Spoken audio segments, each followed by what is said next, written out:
Olá, meus nobres e caros irmãos. É com imensa alegria que estamos aqui, mais um domingo, onde nos reunimos para celebrar e convidar a espiritualidade para estar conosco hoje e esta semana que se inicia.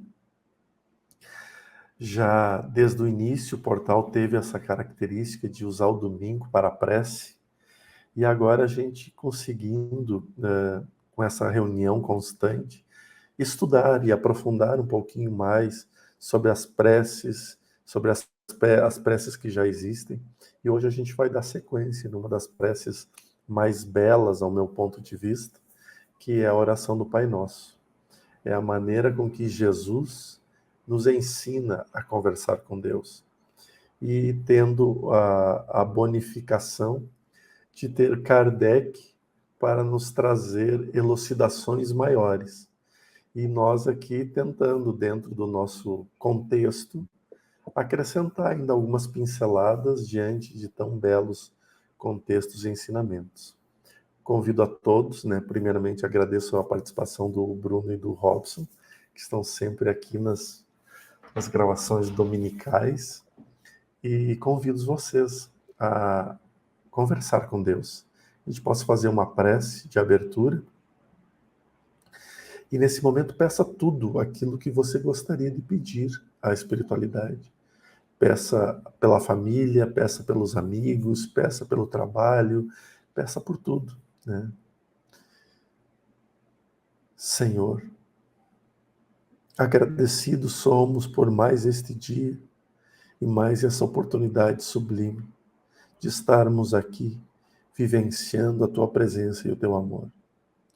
Obrigado, Senhor, por nos trazer neste momento a capacidade de nos tornarmos um pouco mais amigáveis e amorosos para conosco mesmo. Obrigado, Senhor, pelo alimento, pela família, pelos amigos, pelo trabalho. Obrigado, Senhor, pelas provações. E obrigado, acima de tudo, pela força que nos dá. Desta forma, Senhor, agradecidos por tudo que recebemos e por tudo que temos, nós vos pedimos, ilumina aqueles que amamos, abençoa aqueles que precisamos amar e protegei os nossos lares, para que sempre na tua luz e na tua mão encontre a paz e o amor que necessitamos. Que nesta manhã, que nesta tarde, que nesta noite abençoada, tenhamos nós a melhor condição de aprender, de entender e de seguir nesta caminhada. Que assim seja. Que assim seja. Bruno poderia então fazer a leitura, é o item 3.5 do Evangelho segundo o Espiritismo, capítulo 28, coletânea de preces espíritas, que é a continuação do estudo do Pai Nosso que a gente já iniciou nos outros vídeos. Perdoai as nossas dívidas, assim como nós perdoamos os nossos devedores. Cada uma das nossas infrações às vossas leis, Senhor, é uma ofensa que vos fazemos, e uma dívida contraída que cedo ou tarde teremos de pagar. Solicitamos a vossa infinita misericórdia a sua remissão, sob a promessa de empregarmos os nossos esforços em não contrair outras. Fizestes da caridade, para todos nós, uma lei expressa. Mas a caridade não consiste unicamente em assistirmos os nossos semelhantes nas suas necessidades, pois consiste ainda no esquecimento e no perdão das ofensas. Com que direito reclamaríamos a vossa indulgência se faltamos com ela para aqueles de que nos queixamos? Dai-nos, Senhor, a força de sufocar em nosso íntimo todo ressentimento, todo ódio, todo rancor. Fazei que a morte não nos surpreenda com nenhum desejo de vingança no coração. Se vos aprouver retirar-nos hoje, mesmo deste mundo, fazei que possamos nos apresentar a vós inteiramente limpos de animosidade, a exemplo do Cristo, cujas últimas palavras foram em favor dos seus algozes. As perseguições que os maus nos fazem sofrer são parte das nossas provas terrenas. Devemos aceitá-las sem murmurar, como todas as outras provas, sem maldizer os que, com a sua perversidade, nos abrem o caminho da felicidade eterna. Pois vós nos dissestes nas palavras de Jesus: bem-aventurados os que sofrem pela justiça. Abençoemos, pois, a mão que nos fere e nos humilha, porque as mortificações do corpo nos fortalecem a alma, e seremos levantados da nossa humildade. Bendito seja o vosso nome, Senhor, por nos haveres ensinado que a nossa sorte não está irrevogavelmente fixada após a morte, que encontraremos em outras existências os meios de resgatar e reparar as nossas faltas passadas, e de realizar, numa nova vida, aquilo que nesta não pudemos fazer para o nosso adiantamento. Assim se explicam, enfim, todas as aparentes anomalias da vida. A luz é lançada sobre o nosso passado e o nosso futuro, como um sinal resplendente da vossa soberana justiça e da vossa infinita bondade.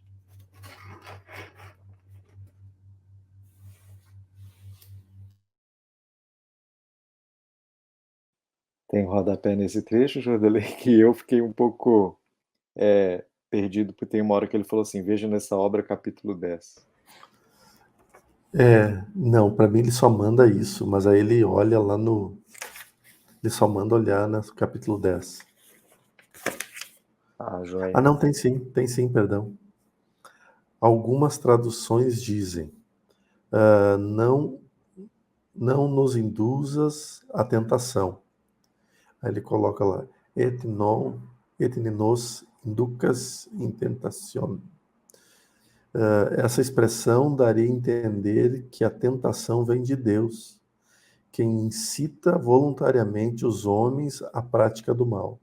Pensamento ultrajante e insultoso, que assemelharia Deus a Satã, e que não pode ter sido o de Jesus, porque está de acordo com a doutrina comum sobre o papel dos demônios.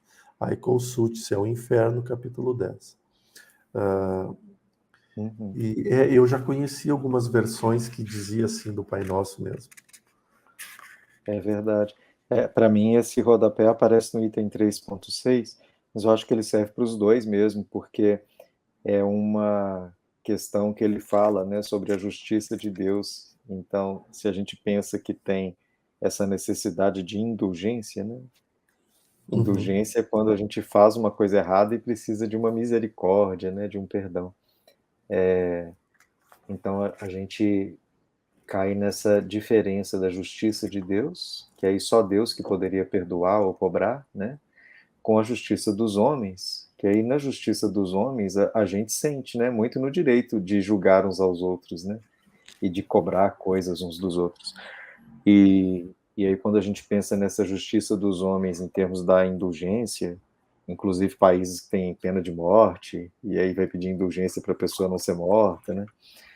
A gente vê como a nossa mente ainda é tão falha, porque se a gente se sente no direito de matar outra pessoa por causa de uma justiça, entre aspas, né?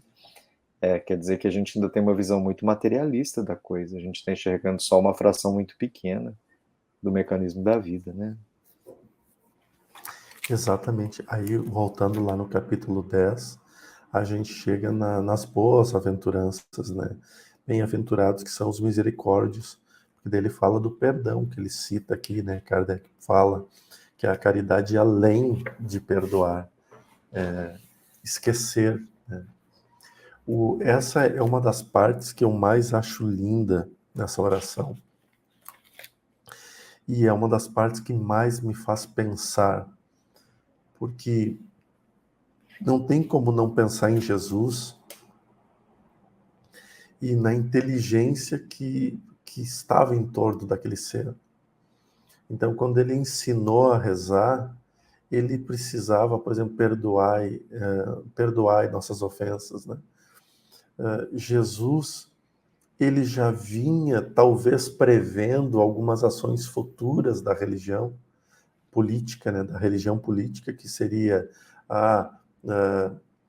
eu consigo te vender uma cadeirinha no céu, aí lá tem um terreno, tem uma cadeirinha, e Jesus já veio nessa questão no Pai Nosso colocando, porque veja quantos bens a religião vendeu já. Eu vejo pela Maria Rita, né? e que é a mãe da Caroline, os pais dela fizeram compras, pagaram um valor muito grande e tem todos os domingos missas para o resto da eternidade.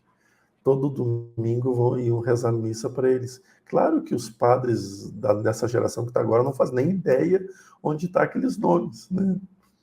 Mas eles compraram o direito de todo domingo ser rezado uma missa. Compraram o terreninho no céu, né? Inclusive tem um mapa. Eles têm um mapa do céu aonde que fica o terreninho. Era dessa forma. Inclusive, antigamente falava venda de indulgências mesmo, né? E aí, só que Jesus, já talvez prevendo tudo isso, ele vem aqui e diz isso aqui: perdoai nossas dívidas como nós as perdoamos àqueles que nos devem. Olha a inteligência, tá com os dois, Bruno. Depois ele coloca: perdoai nossas ofensas como nós perdoamos aqueles que nos ofenderam. E ele coloca as duas versões nessa edição aqui. E é interessante porque Jesus diz que Deus perdoa, mas Jesus nos ensina a nós perdoar. Então, não adianta nada eu pedir perdão e eu não perdoar, porque na oração, Jesus foi tão sábio que coloca, assim como nós fazemos, e não como a nossa vontade. Eu acho essa frase de uma inteligência tão grande, e talvez muitas pessoas ainda não se dão conta do que diz a frase. Que Deus perdoa, mas o que eu estou pedindo para mim só perdoa na medida que eu perdoar, tá? Ou seja, nós estamos colocando a limitação ali, de uma forma muito sábia.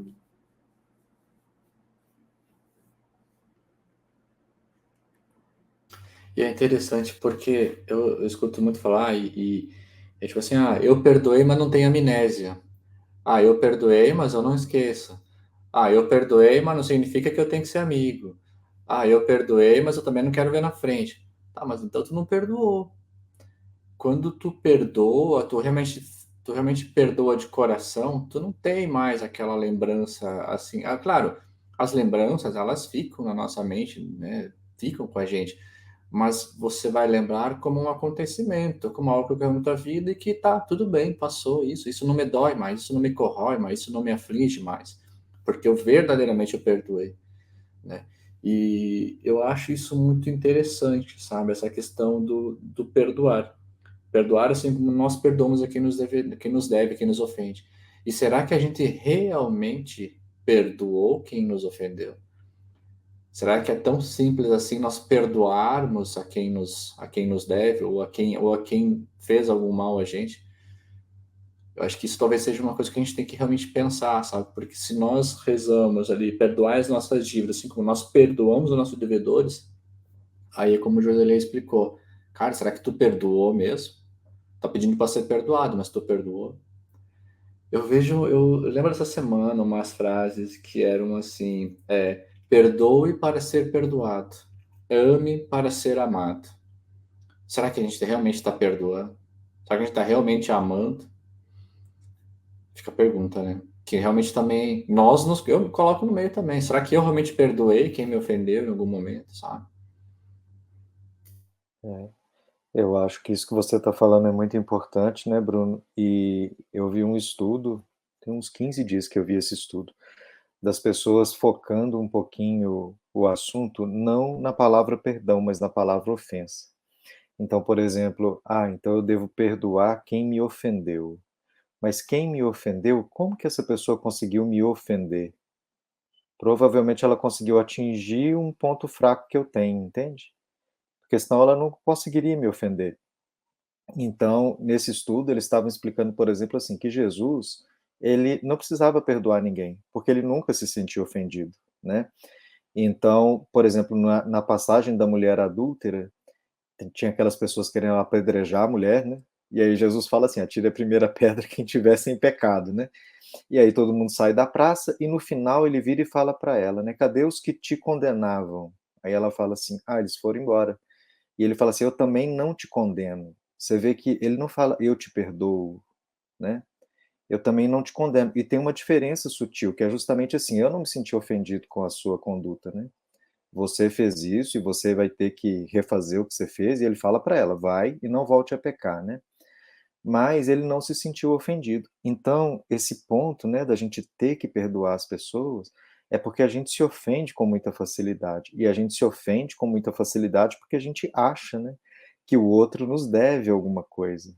Então, na própria prece, ele fala, né, a gente tem que cobrar dos nossos devedores e eu tenho que perdoar esses devedores. Então, no fundo, essa postura, né, do perdão é quando eu consigo perdoar, não nesse sentido do esquecimento, né, mas de eu não desejar mal para a pessoa mais. Então, se eu não me sinto ofendido mais. E isso vai acontecer não quando eu conseguir me libertar da pessoa, mas quando eu conseguir me libertar da minha própria fragilidade, que faz eu me sentir ofendido por várias coisas, sabe? Não é aquela questão de que não é nós que se ofendemos, é o nosso ego que se ofende. Acho que uma vez, acho que talvez, eu não sei se foi você, alguma coisa que comentava sobre isso, né? Que o nosso ego absorve muitas coisas. Ah, tô com o ego ferido, né? Seria nesse sentido? A gente fala assim para ser didático, mas o nosso ego é a gente, né? É a gente atrasado. O nosso eu atrasado é o nosso ego. Mas é isso, o nosso ego, ele se acha, né? Ele é muito orgulhoso e ele é muito egoísta, ele quer tudo para ele e ele acha que ele é melhor que as outras pessoas. Então ele vira para as outras pessoas e fala assim: eu sou melhor que você está fazendo tal coisa errada, né? Então é como se ele ficasse nessa cobrança o tempo inteiro e por isso ele se sente ofendido por qualquer coisa, né? Só que é isso, ele é uma face nossa que ainda precisa de evolução, né? Ele é a gente, né? A gente fala assim, o nosso ego é para não ficar muito feio, sabe?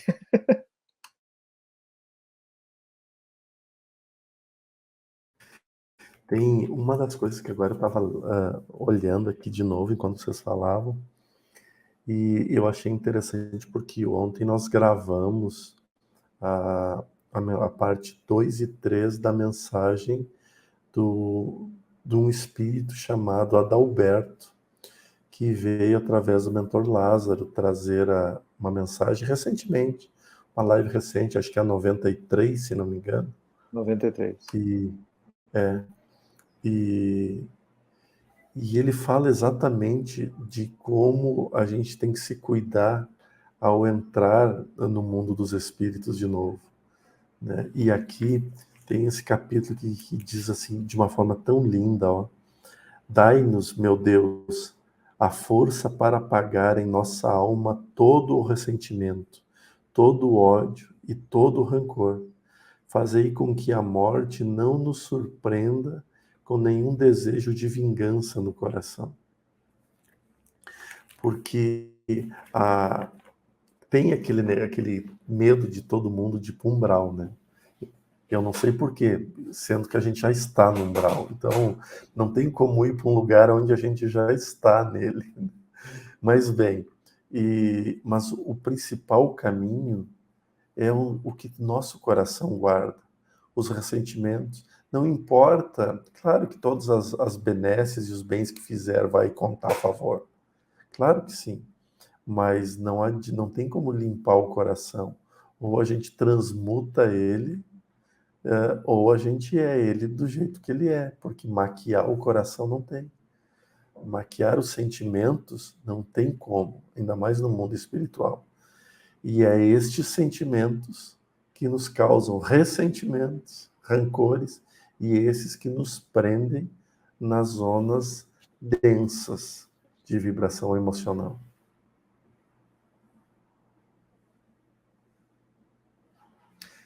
Acho que por hoje era isso. Desejamos um lindo e especial domingo a todos vocês, repleto de luz, repleto de amor, de boas realizações, de bons encontros familiares, e que Deus, que Jesus e que a espiritualidade amiga possa sempre iluminar a vocês todos e a nós. Um abraço gigantesco, até a semana que vem.